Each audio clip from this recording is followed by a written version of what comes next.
નમસ્તે. વિશ્વ ચેસ દિવસ. વિશ્વ ચેસ દિવસ દર વર્ષે 20 જુલાઈના રોજ ઉજવવામાં આવે છે. ચેસ એક બુદ્ધિપ્રધાન રમત છે. ચેસ રમવાથી યાદશક્તિ, એકાગ્રતા અને વિચારશક્તિ વધે છે. વિશ્વ ચેસ દિવસનો ઉદ્દેશ લોકોમાં ચેસ પ્રત્યે રસ વધારવો છે.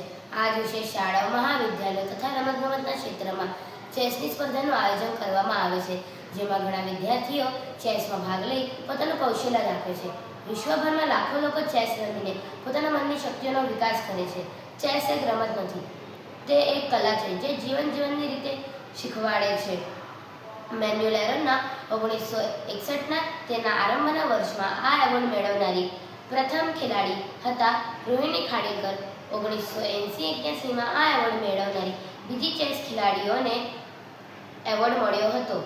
કુલ 7 મહિલાઓને ચેસ ખેલાડીઓને આ એવોર્ડ મળ્યો હતો. ભારતના ભૂતપૂર્વ ખેલાડી વિશ્વનાથ આનંદ તથા આધુનિક ખેલાડી ગુકેશ ડોમારાજુએ જે વિશ્વના પ્રખ્યાત ચેસ ખેલાડી તરીકે નામના મેળવી છે, જે ભારત માટે ખૂબ જ ગૌરવની વાત છે. આપણે પણ રોજ થોડો સમય ચેસ રમવો જોઈએ અને આવી બૌદ્ધિક શક્તિઓનો આનંદ માણવો જોઈએ. ધન્યવાદ.